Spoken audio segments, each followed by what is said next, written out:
안녕하세요. 평범한 직장인 남자입니다. 유흥업소 여자와 만난 경험을 들려드리려고 합니다. 10년 전쯤이지 싶네요. 그때 저는 중고차업을 하고 있었는데 일을 하다 보니 거래처의 접대 아닌 접대도 해야 되고 해서 업소를 갈 일이 꽤 있었습니다. 이 일을 하기 전에는 그런 곳에 관심도 없었고 어렸던 터라 한 번도 가본 적이 없었는데 중고차업을 하면서 꽤 많이 갔었어요. 일적으로 몇 번 가다 보니 이런 신세계를 제 친구들에게도 보여주고 싶어서 약속을 잡고 한 번 더 갈 일이 생겼었습니다. 야, 우리도 이제 성인인데 융 좀 즐겨보자. 근데 우리 다 소심이들인데 어떻게 들어가지? 아, 모르겠다. 일단 소주 한잔하고 그 다음에 가는 걸로? 그날 저희는 처음으로 편의점에 들러 팩소주를 먹었습니다. 업소를 가면 돈이 많이 들기에 저희는 비교적 저렴한 편의점 소주를 선택했죠. 아무래도 우리 취해서 가야 할 것 같아. 그치? 맨정신에는 도저히 못 가겠네? 그래, 취하고 가면 자신감 좀 생길 듯?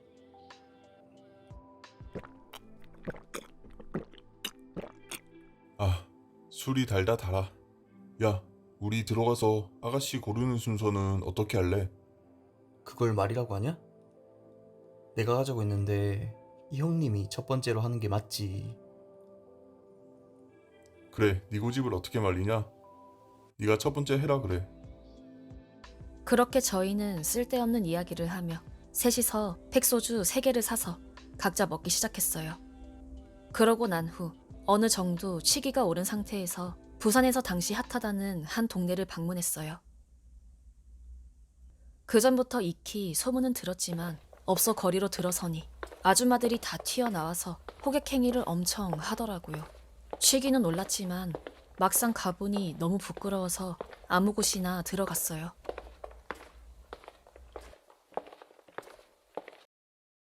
여성분들이 들어오는데 진짜 한 명도 빠짐없이 너무 예쁘더라고요.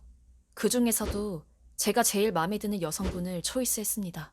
이름은 라고 하는데 사실 그냥 가명이라는 걸 알고 아무 생각 없이 놀았어요. 그런데 나중에 알고 봤더니 진짜 본명이더라고요. 어쨌든 그렇게 놀고 있는데 정말 얘기만 하고 시간이 끝났어요. 뭔가 특별한 게 있는 줄 알았지만 당시에 순수했던 저희는 그냥 질문에 대답 정도만 하고 서로 어디 사는지 무슨 일 하는지 등등 단순한 대화만 했어요. 그리고 업소에서 노는 동안 아가씨가 저에게 전화번호를 요구해서 번호를 주고 왔습니다. 그냥 업무용 및 손님용이라는 걸 알았기에 별 기대를 안 했습니다. 그렇게 술 다 먹고 택시 타고 집에 가는 길에 문자가 오더라고요. 오빠, 재밌게 잘 놀았어. 다음에 또 와. 돈 아까워 죽겠는데 영업이라니. 짜증은 났지만 그냥 무시하고 일상생활을 했어요.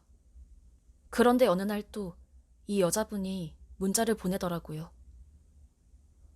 오빠, 요즘은 놀러 안 와? 문자를 보는 순간 너무 예뻤던 그녀의 얼굴이 생각나면서 다시 가고 싶더라고요. 혼자 갈 용기는 안 나고 친구들한테 가자고 하니 돈이 없다길래 야, 형이 좀 보태줄게. 같이 가자. 라고 했더니 바로 콜 하더라고요. 그렇게 또 업소를 방문하게 됐습니다. 이번에도 그 여자분을 초이스했고 그냥 순수하게 이야기만 하다가 온 것 같아요. 그래도 한번 가봤다고 이번에는 손까지 잡게 됐습니다. 하지만 그 당시 혈기왕성했던 제가 생각한 것과는 너무 다르다는 생각이 들어 이제 절대 가지 않겠다고 다짐했죠. 그렇게 또 며칠이 지났는데 여자분께 또 문자가 오더라고요. 또 영업하는 거겠지 싶었는데 이번에는 밖에서 밥을 사달라는 문자더라고요. 이 또한 영업이겠지 했지만 얼굴이 예쁘니 약속을 잡고 밖에 나갔습니다. 오랜만에 만나도 그녀는 여전히 너무 예뻤어요. 그렇게 만나서 밥을 먹고 술을 한 잔 먹는데 갑자기 저에게 사귀자고 말을 건네오더라고요. 업소 다니는 여자, 그런 게 뭔 상관이 있을까요? 얼굴이 너무 예쁘니 오케이 했죠. 그리고 해선 안 될 연애를 하게 됐어요. 데이트한다고 여친은 가게를 안 나가는 날도 많아졌고 어찌저찌 6개월을 만났어요. 그런데 밤마다 매일 업소를 향하는 여자친구를 보면 계속 안 좋은 생각이 들어서 더 이상 만나지 못하겠더라고요. 일 그만 나가면 안 되냐고 설득해봐도 일 안 하면 먹여 살릴 거냐는 둥, 자기는 이 일 아니면 할 일이 없다고 합니다. 씀씀이도 도저히 감당이 안 되더라고요. 매일 비싼 밥에 매달 생겨나는 신상 가방. 이 여자와 평생을 함께 할 수 없을 것 같아 오랜 시간 고민한 끝에 먼저 헤어지자고 했습니다. 일제나 생각해봤는데 우리 여기서 그만해야 할 것 같아.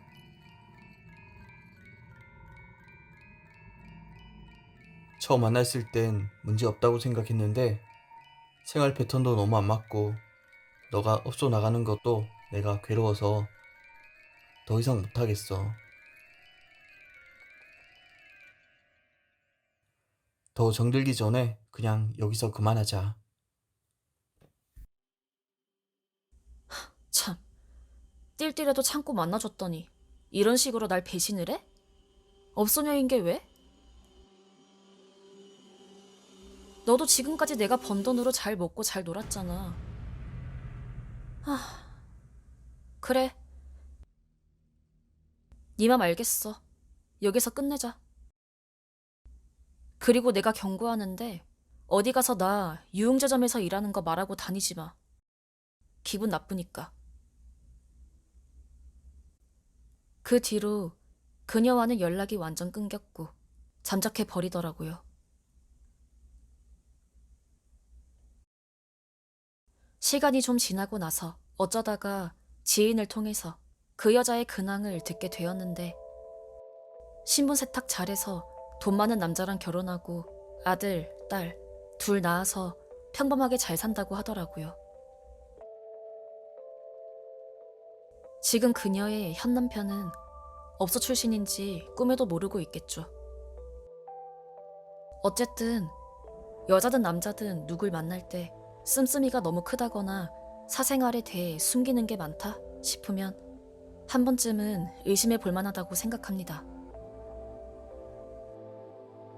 이야기 들어주셔서 감사합니다.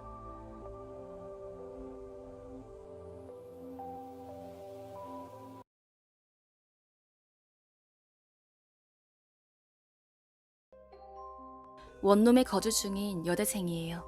저희 가족은 부모님과 저, 그리고 남동생, 이렇게 4식구인데요.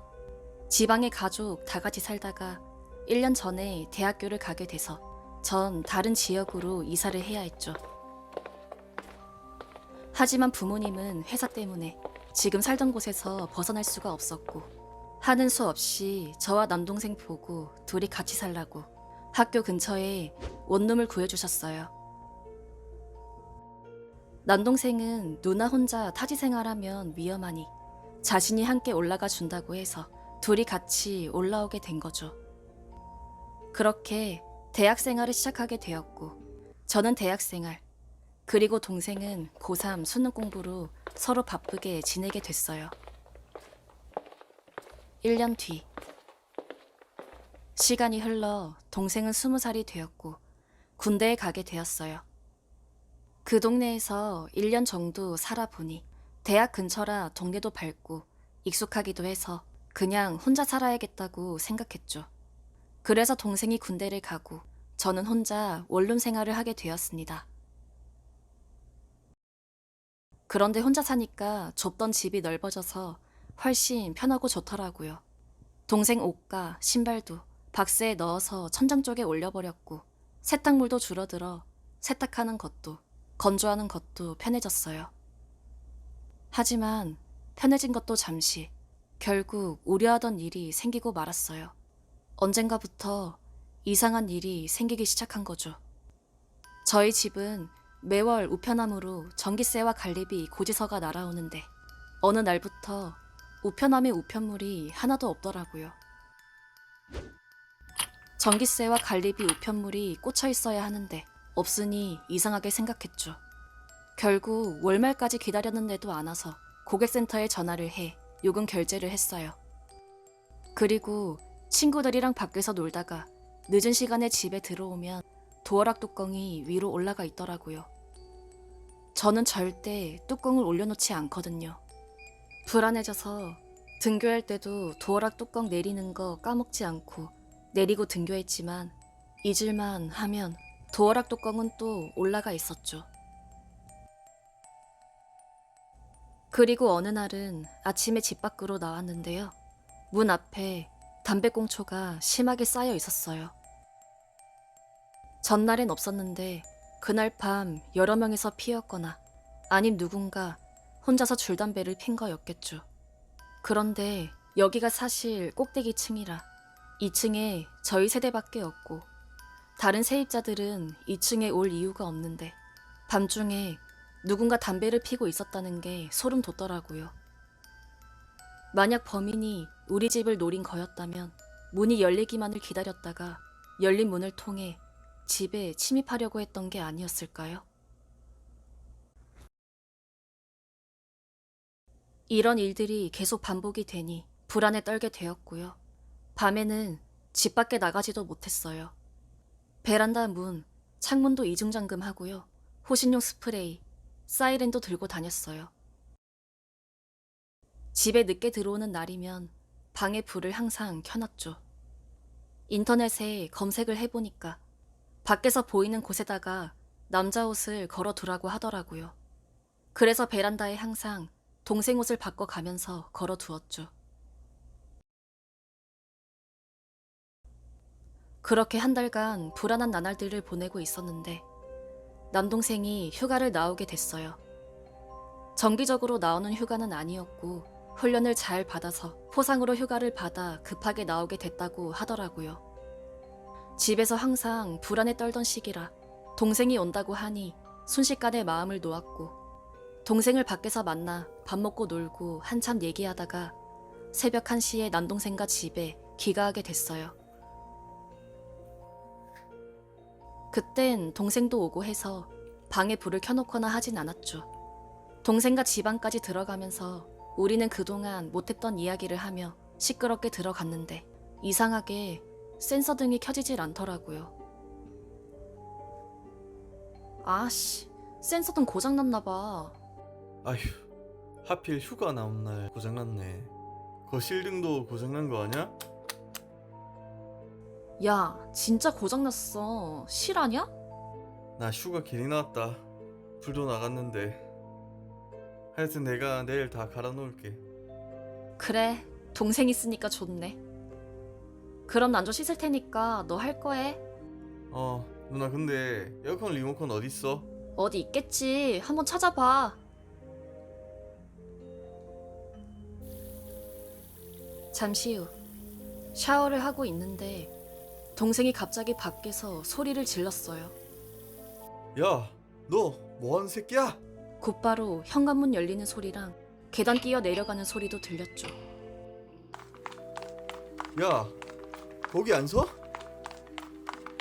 동생은 그놈을 잡으러 따라서 뛰어갔고 전 어안이 벙벙해 밖으로 나와 현관문을 잠그고 집안에서 동생을 기다리고 있었어요. 그리고 나중에 동생한테 전화가 왔죠.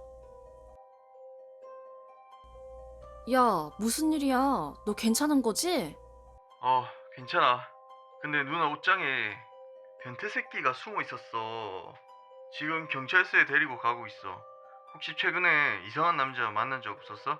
뭘 몰래 훔쳐본다던가 하는. 뭐? 사실은 현관문 앞에 담배꽁초도 막 떨어져 있고 고지서도 없어지는 것 같고 도어락 뚜껑도 계속 올라가 있었어. 아, 누나 진짜 큰일 날 뻔했다. 경찰서에 지금 와볼래? 아니, 나 집에 있을게. 너도 경찰서 갔다가 빨리 와. 조서 써야 한대서 그것만 쓰고 바로 갈게. 도어락 비번 바꾸고 내 카톡에도 그 도어락 비번 좀 남겨줘. 그럼 끊을게. 그리고 나중에 집으로 돌아온 남동생에게 들은 이야기는 정말 충격 그 자체였어요. 알고 보니 범인이 지난 몇 달간 집에 우편물이 오면 다 챙겨가서 그동안 저의 정보를 모았고 주차장 같은 데서 절 몰래 훔쳐봤대요. 제가 꼭대기층에 혼자 사는 걸 알게 된 남자는 늦은 밤에 현관문 앞에 서서 밖으로 나오기만 기다리며 줄담배를 폈었고 아무리 기다려도 나오지 않자 그냥 돌아갔다고 해요. 그리고 집에 아무도 없을 때 도어락 비번을 뚫어서 집 안에도 왔다 갔다 했다고 하더라고요. 범인은 본인 얼굴을 숨기기 위해서 창문에 커튼을 치고 센서등과 거실 등에 형광등을 살짝 빼놨어요. 치밀하게 범행을 계획했고 옷장 안에 몰래 숨어 있었던 거죠. 그러다 제가 휴가 나온 남동생과 함께 집으로 왔고 제가 샤워를 하러 화장실에 들어가고 남동생이 옷장문을 열자 그놈은 베란다에 걸어놓은 제 동생 옷을 입고는 마치 실성한 듯 웃고 있었다고 하네요. 그리고 소지품 검사도 했는데 범인의 주머니에는 브래지어와 팬티, 속옷들이 나왔다고 합니다. 범인은 그렇게 장롱에 숨어 있다가 절 범하려고 했던 거죠. 즐길 수 있었는데 너 때문에 다 망쳤잖아, 이 새끼야.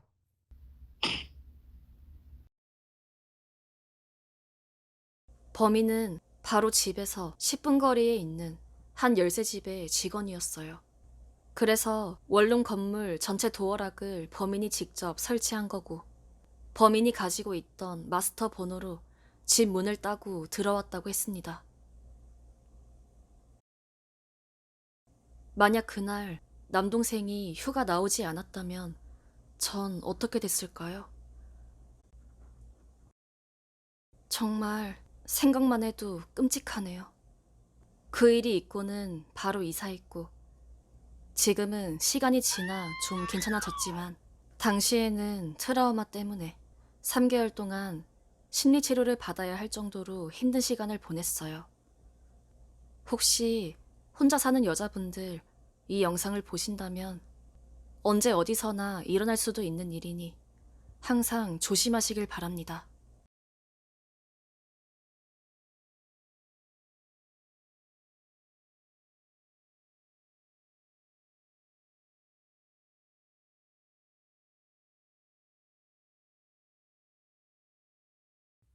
딸, 출근해야지. 아, 일어나. 몇 시인데? 7시 반. 7시 반, 7시. 뭐? 7시 반? 왜 이제 깨웠어, 아빠? 나 출근 시간 몰라? 아빠가 안 깨웠다고? 딸이 다시 잤잖아. 몰라, 아빠. 나 옷 갈아입어야 하니까 빨리 나가. 밥 먹고 가. 밥 해놨어. 경찰서 오늘 쉬는 날이에요? 출근 준비는 왜 안 하셔? 범인 잡다가 조금 다쳐서 하루 쉬기로 했어. 뭐? 어디 봐. 아휴, 내가 못 살아, 아빠. 도대체 어딜 다친 거야? 그냥 살짝 벤 거야. 아빠 괜찮아, 딸. 진짜? 칼 맞은 거 아니지? 아니야. 아빠는 칼 안 맞지. 뭐야, 놀랬잖아. 제발 깜빡이 좀 켜고 들어와라, 정말. 근데 옆 동네에서 일어난 살인사건 범인은 잡혔어? 곧 잡힐 거야. 용의자 나왔거든. 범인 잡힐 때까지 회사 끝나면 집으로 바로 와. 에이, 그런 일이 뭐 아무한테나 생기나? 얘가 세상 무서운 줄 모르네. 마치고 바로 와. 수상한 사람 만나면 연락하고. 알았어. 오늘 회식이야. 끝나는 대로 들어올게. 그땐 몰랐죠. 나한테 그런 일이 생길 줄은. 그놈은 햇빛 하나 들어오지 않는 쪽방 어두운 방구석에 앉아 소름 끼치는 말들을 혼자 속삭이고 있었어요.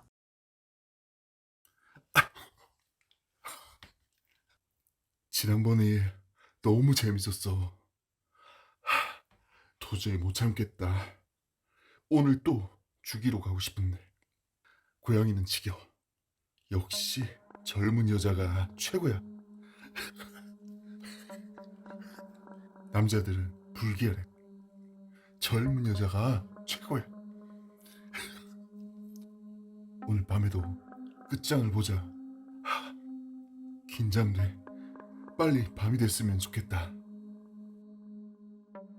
그렇게 밤이 되어 더러운 살인 욕구를 채우기 위해 범인은 집을 나섰고 차를 타고 본인의 주거지와 한참 떨어진 곳으로 이동했죠. 그가 지인을 범행 대상으로 노린다거나 집 주위에서 범행을 저지른다면 자신에게 형사가 찾아올 거라는 건 예전에 교도소 생활 당시 감방 동기에게 이미 들었기 때문에 그는 누구보다도 더 잘 알고 있었죠. 그렇게 일면식이 없는 젊은 여성을 찾아 어두운 밤 주거지역의 골목을 그놈은 거닐고 있었어요. 너무 많이 마셨나? 어지러워. 이 동네는 왜 이렇게 무서운 거야? 무섭게. 윗집에 사는 착한 아저씨라도 만났으면 좋겠다. 당시에는 블랙박스, CCTV가 보급되기 이전의 시대라 귀갓길은 지금만큼 안전하진 않았어요. 보통의 여자들은 해가 지면 밖에 많이 돌아다닌다거나 하진 않았죠. 오, 죽이는데 완전 내 스타일인데. 너 오늘 잘 걸렸다.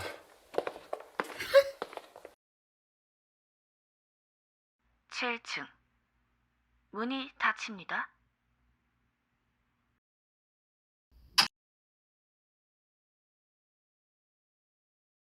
아, 놀랐죠. 미안해요. 저 이번에 이사 왔어요.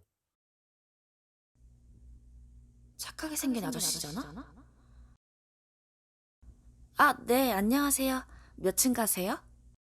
7층 사는 학생이구나. 난 6층으로 이사 왔어요. 6층요? 6층. 문이 닫힙니다. 앞으로 잘 부탁해요, 7층 학생. 요즘 동네 분위기도 흉흉한데 늦어서 부모님이 걱정 많이 하시겠다.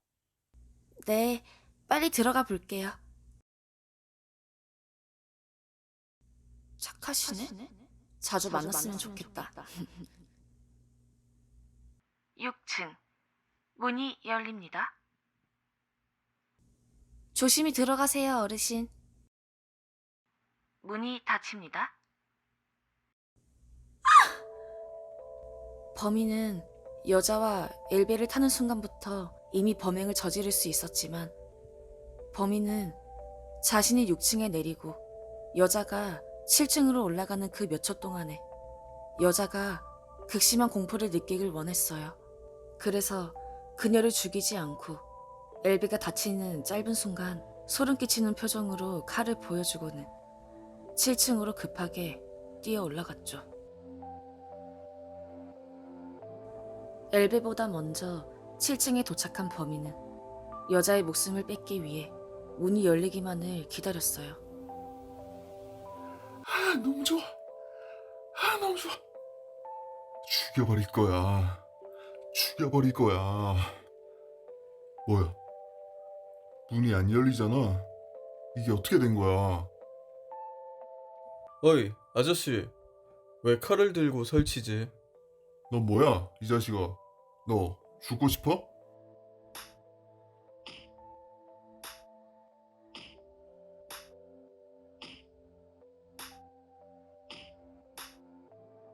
사람 살려. 안에 사람 있어요. 살려주세요. 순이니? 순이야, 괜찮아? 무슨 일이야? 아빠, 칼든 남자가 날 죽이려고 했어. 7층 올라갔어. 그 사람 거기 있어? 순이야. 아빠가 인원 잡았어. 걱정 마. 경찰서에 잡아갈게. 빨리 문 열어줘. 경비실에 얘기해서 바로 꺼내줄 테니까 조금만 거기 있어. 알았지? 알았어, 아빠 빨리 와. 기다릴게.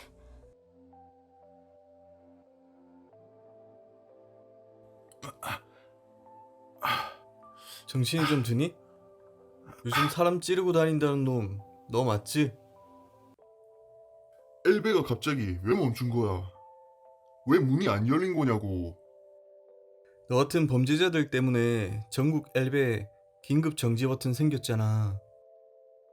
그것도 몰랐어? 긴급 정지 버튼?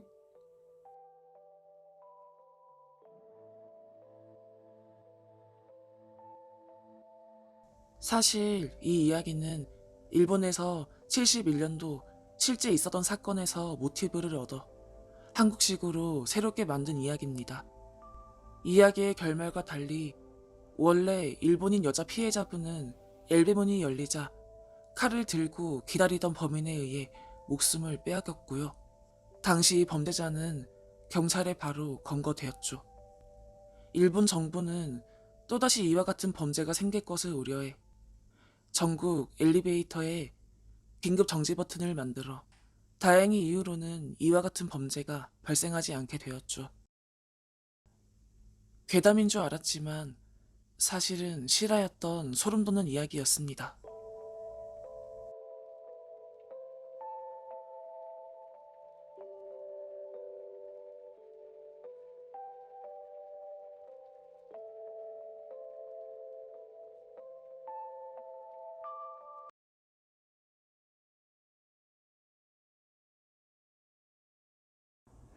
아내의 불륜 외도를 알게 된 후 남편의 이야기입니다.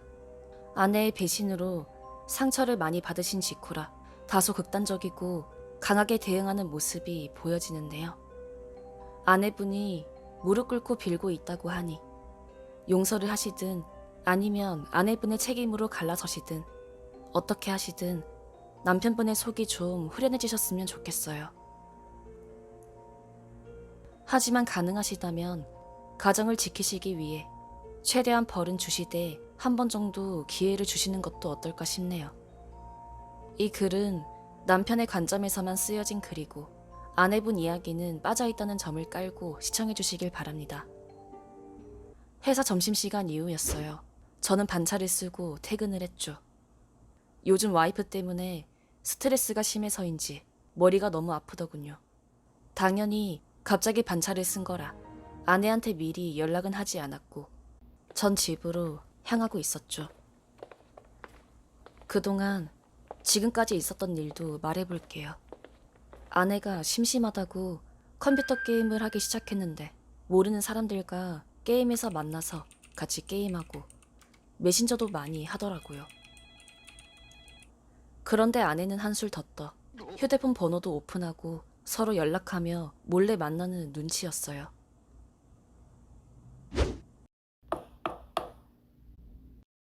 나 화장실 급해. 이제 좀 나와. 변비인 거 알잖아. 안 그래도 지금 나가고 있어. 안에서 전화했어? 그냥 밖에서 전화하지. 2시간이면 너무 심한데? 아, 진짜? 시간이 그렇게 된 줄 몰랐네. 미안. 근데 혹시나 해서 그런데 게임하는 사람들이랑 번호 오픈한 거 아니지? 뭐래. 아니, 누군 줄 알고 그런 애들한테 번호를 가르쳐 주냐? 그럼 다행이고. 내가 당신 믿는 거 알지? 당연하지. 또 한 번은 이런 일도 있었어요. 여보, 나왔어. 왔어? 배고프지? 빨리 밥 먹자. 좋지? 우리 배도 고픈데 그냥 나가서 가마솥 삼겹살이나 먹자. 아, 가마솥 삼겹살 맛있겠다. 근데 나 다이어트 하는 거 까먹었어? 응? 아니, 2인분만 시켜서 조금만 먹자는 거지. 설거지 하는 것도 귀찮을 거 아냐. 설거지는 당신이 좀 해. 난 속이 안 좋아서 저녁 못 먹겠네. 김치찌개 해놨으니까 알아서 밥 꺼내 먹고. 속도 안 좋은데 어디가? 산책하면 괜찮아질 것 같아. 살도 빠지고 내가 몸매 좋아야 당신도 나 좋아할 거 아니야.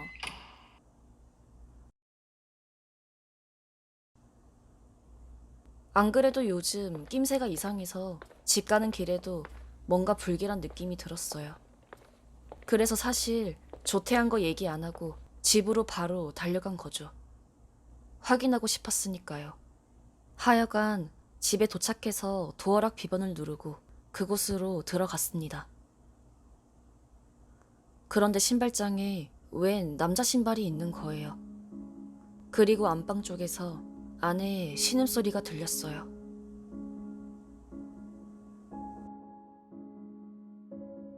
전 눈이 뒤집어져서 부엌으로 가 그걸 갖고 그것들을 찢어 죽이려다가 욕을 하고는 참았죠. 야, 뒤지고 싶지 않으면 빨리 꺼져라. 죄송합니다. 저 누나 잘못은 아닙니다.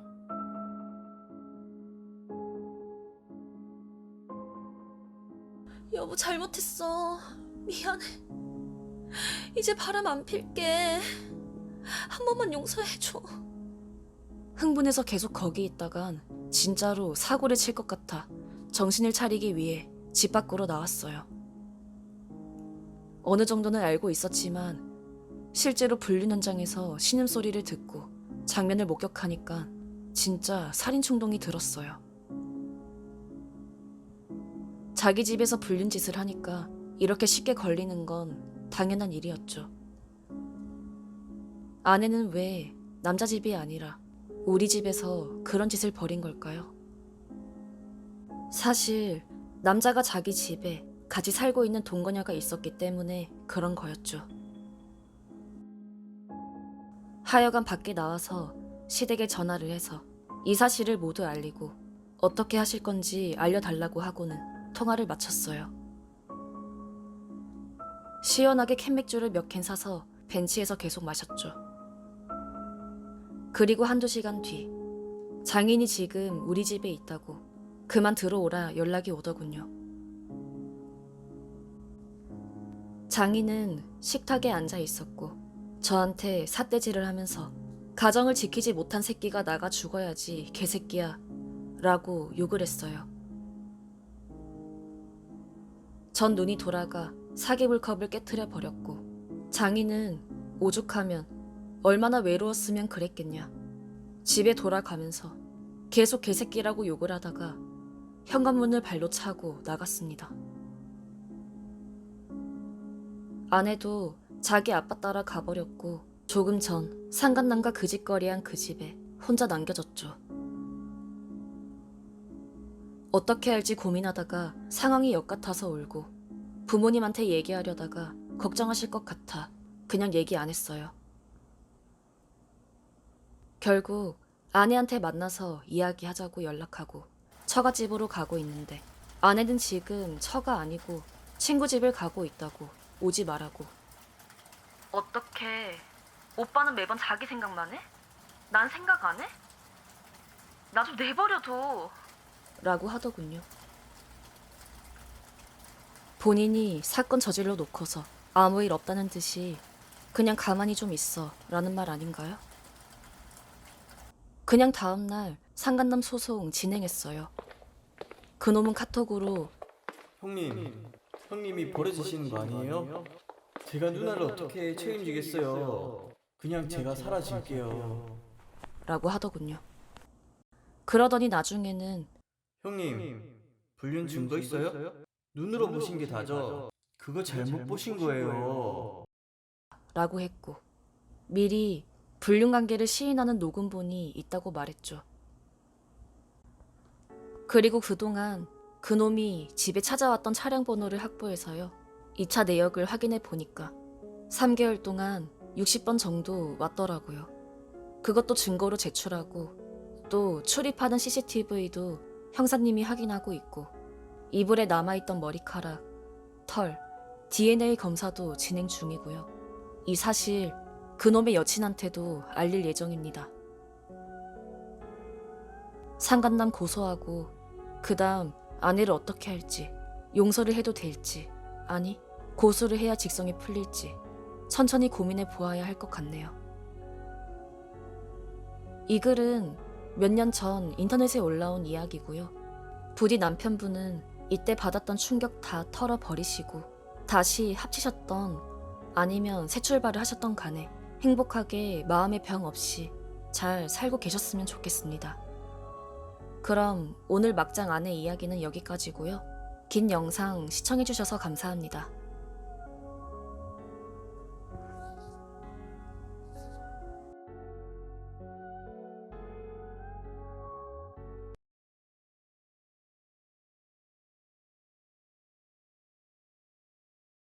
방구석 구독자 여러분 안녕하세요. 오늘은 예전 일본의 실화 사건을 바탕으로 해서 새롭게 한국식으로 각색한 내용입니다.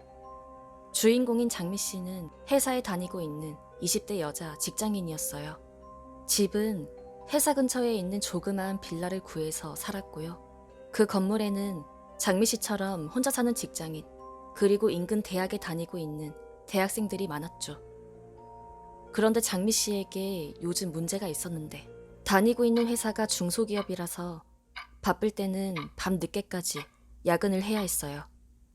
그날 밤도 힘들게 일을 마치고 지친 몸으로 집에 가고 있었죠. 잠시 후 집 근처에 도착한 그녀는 깜짝 놀라게 됩니다. 빌라 건물 입구에서 갑자기 한 남자가 정신없이 뛰쳐나오는 거였어요. 순식간이었지만 다행히 옆으로 몸을 피하는 바람에 남자와 부딪히지 않았고 하마터면 길바닥에 넘어질 뻔했죠. 평소 같으면 아씨 라고 욕을 했겠지만 욕할 힘도 없어서 그냥 집으로 올라갔어요. 아침부터 출근할 생각에 좀 전에 있었던 일들은 잊어버린 채로 샤워를 하고 잠자리에 들어갔죠. 그날 새벽에 자고 있을 때였어요. 누군가 이른 새벽부터 인터폰을 울리고 있더군요. 장미 씨는 잠에서 깼고 확실히 누군가가 초인종을 계속 누르고 있었죠. 그녀는 현관문으로 다가갔고 창문으로 보이는 공기의 색깔은 아직 동이 트지 않은 새벽이라는 걸 보여주고 있었죠. 밖에 있는 누군가에게 누구세요? 하고 묻자 그 사람은 자신이 경찰이라고 하더군요. 경찰인지 확인하려고 안전걸쇠를 걸고서 문을 열었죠.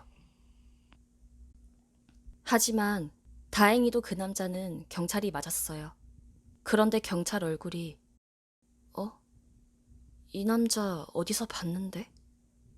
어디서 봤더라? 안녕하세요. 방구석 경찰서에서 나왔는데요. 무슨 일이죠? 윗집에 살인 사건이 일어나서요. 혹시 수상한 사람 못 보셨어요? 밤 9시쯤 같은데. 9시쯤에 저는 일 마치고 들어오는데 특이한 건 없었어요. 그럼 강도가 아직 안 잡힌 거죠? 네, 목격자가 없어서요. 혹시 1층 현관에서 마주친 사람 없어요? 네. 그런 거 없었어요. 아, 진짜요? 혹시 뭔가 생각나시면 여기로 연락 부탁드립니다.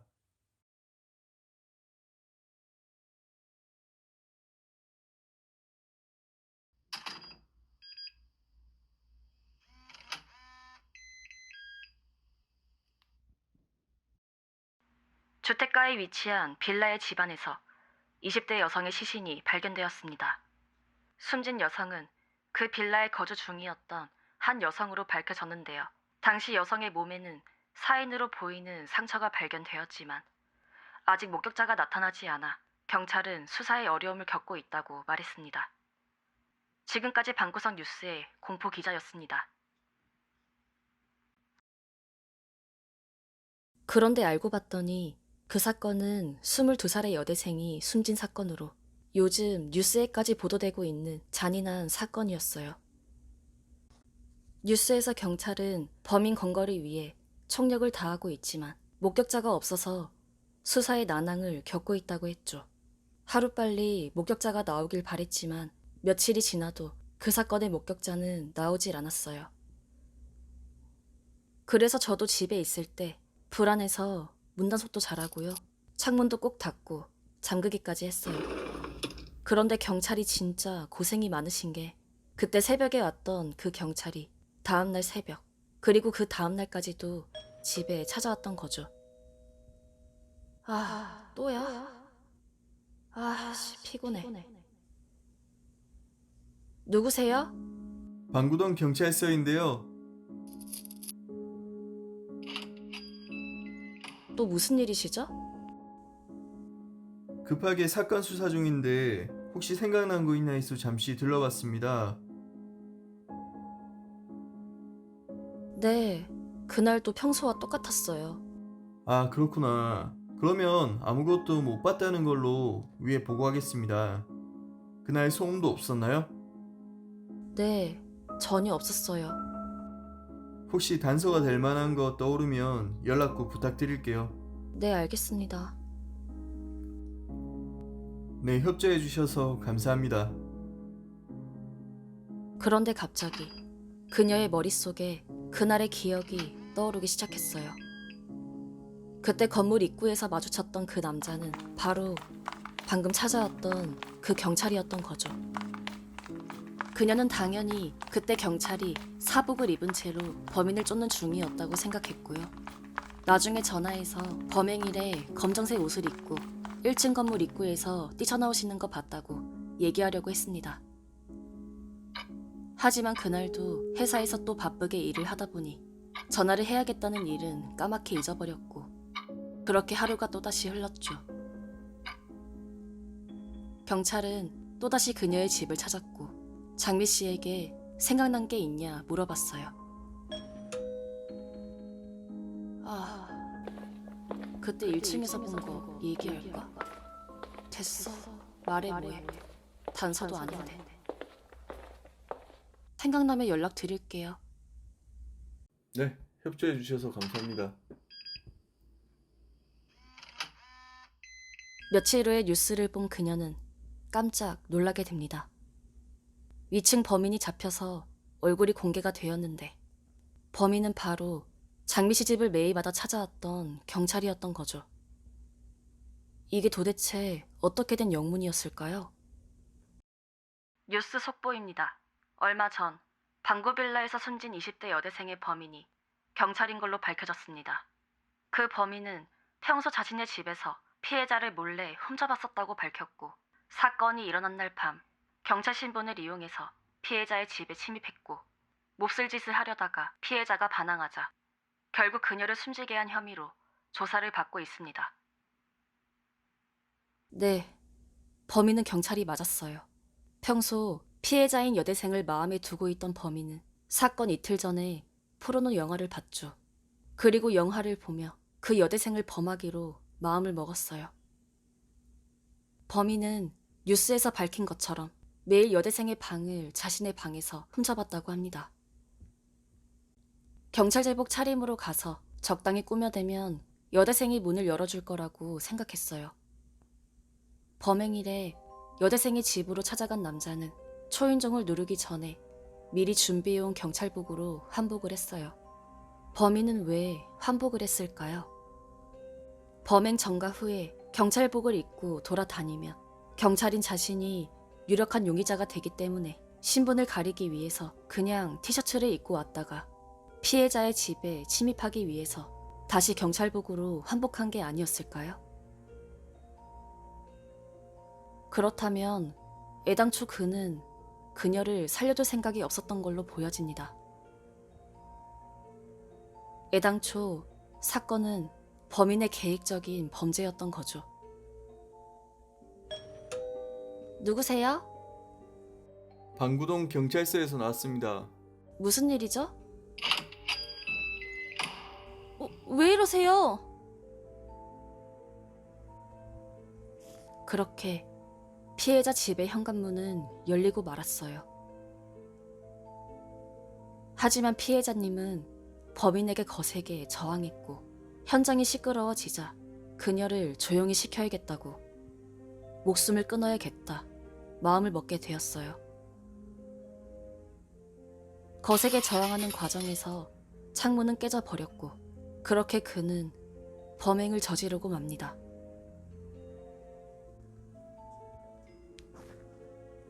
창문이 깨져서 분명 밖에서 지켜보는 누군가가 있을 거라 생각한 범인은 경찰복을 벗은 후 흉기를 경찰복 안에 숨겨둔 채로 밖으로 뛰쳐나왔고 그때 아랫집 살던 장미 씨와 마주치게 된 거죠.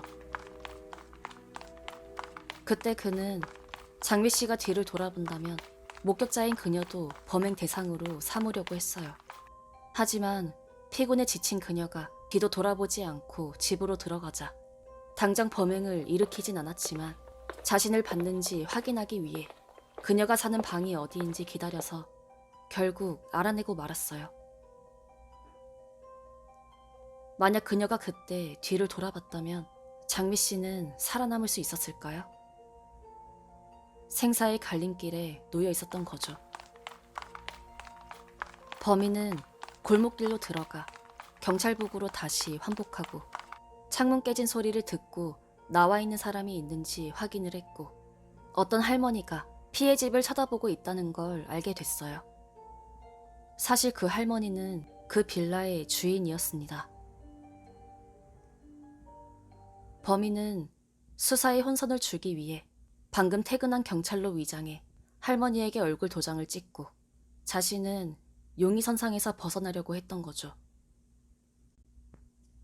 할머니에게 가서 무슨 일이냐 묻고 자신은 퇴근하고 들어오는 길이어서 112에 전화해 다른 경찰을 불러달라 말하고는 사라졌어요.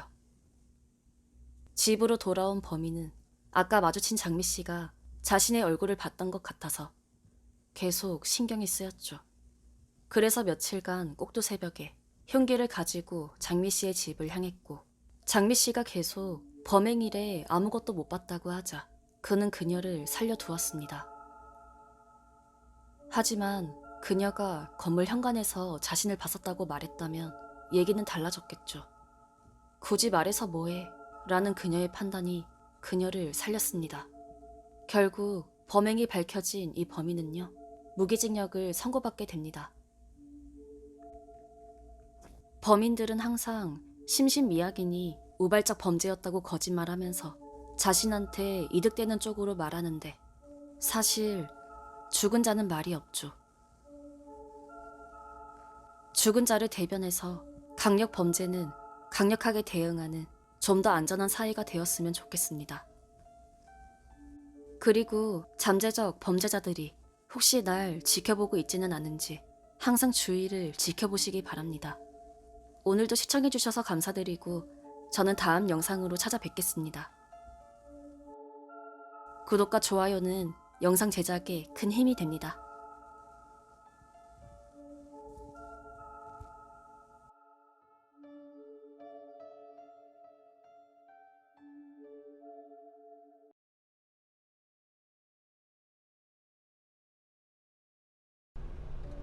방구석 구독자 여러분 안녕하세요.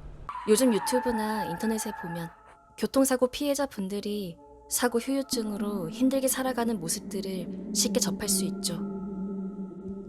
실제로 사고를 낸 피해자들은 어떻게든 교묘하게 거짓 진술하고 솜방망이 처벌을 받아서 잘 먹고 잘 사는 이야기들도 많이들 들려오곤 해요. 하지만 피해자분들은요, 심할 경우 목숨을 잃을 수도 있고 앞으로의 인생을 영구적인 장애를 갖고 살아가야 하는 경우도 많다고 합니다. 교통사고 약자분들이 고작 몇백만 원 보상금을 받고 현재 인생을 힘들게 살아가시는 분들이 많은데 이런 피해자분들이 먹고 사시는데 전혀 지장이 없도록 사회복지가 제대로 갖춰지길 바라면서 이번 이야기 시작해 볼게요. 며칠 전 아침 출근길이었어요. 그날은 휴가철이라 비교적 도로가 한산했고 저는 버스에서 내려 사무실로 걸어가는 중이었죠. 그런데 거기가 도시 고속도로 인근이라 횡단보도를 건널 때 차들이 워낙 많이 다니기도 하고 평소에 조심히 길을 건너는 편이었는데 그날도 좌우를 살펴가며 신호등이 있는 횡단보도를 건너가고 있었죠. 그런데 그 횡단보도에서 조금만 더 가면 사실 신호등이 없는 횡단보도가 하나 있거든요. 그래서 신호 기다리기 싫을 땐 그 횡단보도로 건너기도 하는데요. 그 신호 없는 횡단보도로 20대 여자분이 혼자 길을 건너고 있었어요. 만약에 횡단보도 신호가 빨간 불이어서 여자분이 건넌 신호 없는 횡단보도로 길을 건넜다면 아마도 지금쯤 병원에 있는 건 그 여자분이 아니라 제가 될 수도 있었겠죠. 하여튼 길을 거의 다 지나갔을 때쯤에 차가 한 대 진입하기 시작했고 특이한 건 전면 유리를 통해서 내부가 훤히 다 보이더라고요. 한 30대쯤인 여자가 한 명 있었는데 뭔가 좀 이상한 게 왼손 한 손으로 핸들을 잡고 있는데 전방 주시도 잘 안 하고 핸들 쪽에 달려있는 뭔가를 계속 보고 있더라고요. 자세히 보니 손거울이었어요. 핸들 잡은 왼손에 손거울을 끼워 넣어서 거울로 얼굴을 보고 있는 거였고요. 또 통화하는지 이어폰을 끼고 있고 오른손으로 이어폰의 마이크 부분을 잡고 떠들고 있었어요.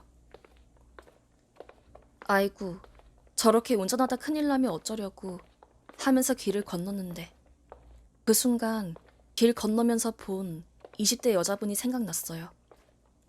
위험하다고 말하려고 고개를 돌리던 순간 그 차는 띡 하고 급정지를 하더니 여자분을 차로 쳤고 부딪히는 충격에 공중에서 몇 바퀴 돌았습니다. 바로 달려서 여자분께로 달려갔는데 몸 상태가 안 좋은지 자리에서 일어나려고 하다가 다리가 풀려 일어나지를 못하고 계셨죠. 부축해 달라 하셔서 인도로 올려다 드렸는데요. 그때까지도 운전자는 나와서 보지도 않고 피해자님이 얼마나 크게 다쳤는지 쳐다도 보지 않은 채 전화를 계속 하고 있더라고요. 크게 다쳤을지도 모르니 최대한 빨리 확인하고 치료부터 받게 해야 하는데 운전자는 그런 건 관심도 없는지 제가 열받아 차 문을 쿵쿵 거릴 때까지도 쳐다도 안 보더라고요. 근데요, 아마 그때 거짓 진술을 생각하고 있었나 봐요. 통화 중인 사람이랑 작전을 짜고 있는 거였겠죠. 하는 수 없이 제가 119에 신고했어요. 여성분이 왼쪽 다리와 오른쪽 어깨가 아프다고 하더라고요. 경찰에 신고하고 나서 회사 사장님한테도 전화해서 상황이 이렇다 얘기하니 천천히 오라고 하셨고 일대를 순찰 중이던 경찰은 무슨 일이냐고 해서 사고가 나 112에 신고 벌써 했다고 하니 경찰 무전기로 뭐라 모전하고는 운전자에게 다가갔어요. 운전자는 끝까지 차에서 내리지도 않고 창문만 내리고 이렇게 말했어요. 혹시 죽은 거 아니죠? 아니, 자기 눈앞에서 아파서 끙끙대고 있는 사람 눈에 훤히 보이는데 무서웠던 건지 그 사람한테 관심이 없는 건지 쳐다보지도 않았다는 게 어이가 없었죠. 저 인간 그냥 두면 안 되겠다 싶었어요. 경찰이 보면 모르세요? 라고 묻자 죽었을까봐 못 봤어요. 차에 치이며 막 피나고 그런 거 징그럽잖아요. 하면서 울먹거리더군요. 본인이 사고 내놓고 사고 피해자 보고 징그럽니마니 그게 아파하고 있는 피해자한테 할 소리가 맞나요? 얼마나 다쳤는지 관심도 없고 자기 자신만 생각하는 소시오패스 같은 사람이었어요. 하여간 경찰 아저씨가 일단 차부터 빼라 해서 차를 옮기고 119가 오자 다리와 어깨에 통증을 호소하시더라고 말씀드리자 경찰분이 다친 여성분한테 연락처를 받고 구급차에 태워서 병원으로 보내셨어요. 저도 상황이 종결된 줄 알고 출근을 하려다가 운전자가 왠지 거짓 진술할 것 같은데 싶어서 잠시 현장에 남아있기로 했어요. 경찰이 곧 운전자에게 진술을 받는데 이 여자가 차에 블랙박스가 없다고 합니다. 블랙박스가 상용화가 되고 난 후식이라 없었을 리가 없는데 증거 인멸하려고 블랙박스를 일부러 뗀 거 아니었을까요? 그리고 이어지는 거짓 진술은요. 다친 여자분이 신호가 있는 횡단보도를 건넜다고 했어요. 아까 말씀드렸다시피 그 피해자분은 신호가 없는 횡단보도를 건넜던 거 다 기억하시죠? 그리고 운전자는 거짓 진술을 계속 이어갔죠. 보행자가 빨간불을 기다리기 싫어서 갑자기 툭 하고 튀어나온 것 같더라. 본인은 브레이크를 밟았지만 피할 새도 없었다. 무단횡단을 한 보행자 잘못이다 라고 하는 거였어요. 무단횡단을 했다는 말도 거짓 진술이었고요. 또 갑자기 튀어나왔다는 말도 운전자 기준으로 보면 조수석적 보도에서 튀어나와야 갑자기 튀어나온 건데 다친 여자분은 맞은편 보도에서 길을 건너왔기 때문에 갑자기 튀어나온 것도 아니었어요. 전방주시만 잘하고 있었으면 당연히 사고는 없었겠죠. 그냥 다친 여자분 잘못으로 몰아가려고 잔머리를 굴린 거였죠. 저는 경찰에게 가서 목격자 진술과 정황을 똑바로 설명했습니다. 피해 여자분은 신호가 없는 횡단보도를 저 건너편에서부터 건너오고 있었고 운전자는 전면 유리에 썬팅이 잘 안 되어 있어서 제가 현장을 다 봤는데 사고 내기 직전까지 핸들 잡은 왼손으로 선거울을 억지로 잡고 끼어서 거울을 보고 있었고 그 바람에 전방 주시를 하지 않아 생긴 사고라고요.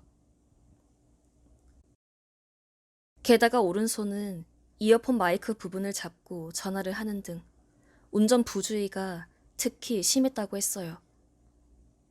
경찰은 운전자에게 사실대로 말하라고 진술을 다시 받으려고 했지만 그 여자는 본인은 사실만 말했다고 우기네요. 통화 내역을 보겠다고 하자 안 된다고 그건 사생활 침해라고 보려면 수색 영장 가져오라고 했어요. 경찰이 그럼 공무집행 방해까지 추가한다고 하자 결국 울면서 보여주고는 사실 이틀 뒤 친구들이랑 전화로 휴가 갈 거 얘기하다가 그랬다고 죄송하다고 봐달라고 싹싹 빌더라고요. 아니 용서는 아파서 구급차에 실려간 사고자님께 빌어야지 경찰한테 왜 잘못했다고 비는 건지 답답하네요. 알고 보니 20대 중반이었던 그 여자는 차도 본인 차도 아니고 아빠 엄마가 휴가 간 사이에 몰래 끌고 나와서 자동차 보험도 안 들었다고 합니다. 그러더니 피해자가 도로로 뛰어들었는데 내가 무슨 잘못이 있냐 울면서 끝까지 사고당한 분에게 본인 잘못을 책임 전가하네요. 일단 경찰서 가서 얘기하자고 하면서 저도 목격자 진술이 추가로 필요할 수도 있다고 연락드려도 되냐고 하시길래 연락처를 드리고 출근했는데 나중에 경찰분이 연락 오시더니 운전자가 자꾸 거짓 진술도 번복하고 있고 피해 여성분은 당시 머리를 다치셨는지 상황이 전혀 기억이 안 난다고 하셔서 연락했다고 하더라고요. 그래서 잠시 후에 목격자 진술 때문에 경찰서 가기로 했습니다. 이 글은 2015년도에 인터넷에 올라왔고요. 이후 사건이 잘 마무리가 되었는지 모르지만 어쨌든 뒷이야기는 올라오지 않았어요. 피해자의 증거인멸과 거짓 진술로 하마터면 죄 없는 피해자 여자분께서 무단횡단을 했다라고 잘못된 경찰 수사가 이뤄질 수도 있었는데 글쓴이의 활약으로 진실이 밝혀져서 정말 다행이네요. 이 이야기의 20대 초반 피해자 여자분은 지금쯤 30대 초반이 되셨겠네요. 사고 후유증이 없진 않겠지만 그래도 건강 관리 잘 하셔서 지금쯤 건강해졌길 바랍니다. 그리고 구독자 여러분도 항상 안전운전 잊지 마시고요. 특히 비 오는 날, 어린이 보호구역, 이런 데는 더더욱 안전에 주의하시길 당부드립니다. 그럼 이야기는 여기까지고요. 오늘도 시청해주셔서 감사합니다.